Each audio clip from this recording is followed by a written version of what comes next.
asalaamaaleykum maa ngi nuyu ku nekk turam santam di nuyu kilifa diine ak kilifa aada di wax sax ay fi jàmm yàgg démb nag sama combat bi démb dama kaa préparé jóge naa sama koñ sama waa koñ ci gën ma sama waa koñ sagal na ma waa passé ñëpp ñëw nañ def naa li may def fas ba mooy dem démb damaa demee pour indi ndam def naa démb 17 saafara ak 15 biti saafa yu ndaw boobu ma jógee sama kër la sangoon naa 10 ma dem foofu seddaay bi jàpp ma karamp ma def samay assurer def samay affaire ñëw fas yéene jël ndam yi wax dëgg yàlla dogal ne ma gis fa ñoo xam ne ñu ne ko sama xel ne ko sama ginnaaw ku si ma ne Awa Baldé mu gis Awa Baldé ànd ak Pawlish Mbaye Awa Baldé si àdduna man la ànd fu mu demal la ànd tey xam na ma xam-xam boo xam ne moom mooy loolu ma xam ne carrément ñoom nañ maa xeex gis ma ne bii su ngoonee tam ñëw li ma conseil li mu conseil Pawlish Mbaye bokkul conseil Pawlish Mbaye ne ko Ouzin Keita bu ko may fu naat bu génnee saako la topp ko ne ma carrément bu toppal mais boo ko mbéjee génnal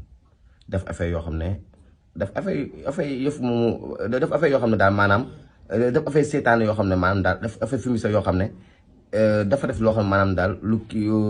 commune daal commune ma wax wala li ma Pawlish Mbaye bokkul commune ma songu Pawlish Mbaye daal di mbéj ko génn Pawlish Mbaye naaw xam nga dama def opération fu sama opération bi nekk fu la tëb mbëkk pour dama songu moo tax ma màtt lex bi moo tax ma màtt pooj bi de man yénoo nak dim loo xam ne ma dajoon dambal bi sa war a koy bi dama koy ŋaañ dinaa ko def lu soxal de bu na som ne inshallah man Ouzin Keita gis naa kilifa yoo xam ne ma woon jox xaalis ne may jàppale kenn jàpp ma ku ci man Omar Sow kese moo ma jàppale Abassirou Ka ku ci man Diagne Mbaye ñeneen ñu bëri lu ñu wax defuñu ko ak ñoo xam ne xaw ma leen damay jóge gis sama compte ay xaalis ñi di ma yónnee de bu na som ne man Ouzin Keita Pawlish Mbaye duma ko mës a baax ndax démb damaa fi ma métti dama sama suutal laa am man li nga xam ne moo tax Sénégal bëgg ma muy sama wàllu opération la Pawlish Mbaye bu bëggoon daaj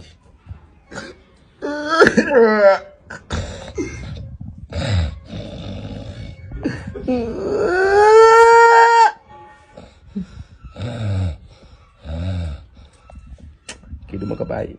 kii dinaa ko fekk kii dinaa ko sotti nday asib non Pawlish Mbaye laa de bu ma benn kilifa ñaan Pawlish Mbaye dinaa ko def loo xam ne dina dégg à mort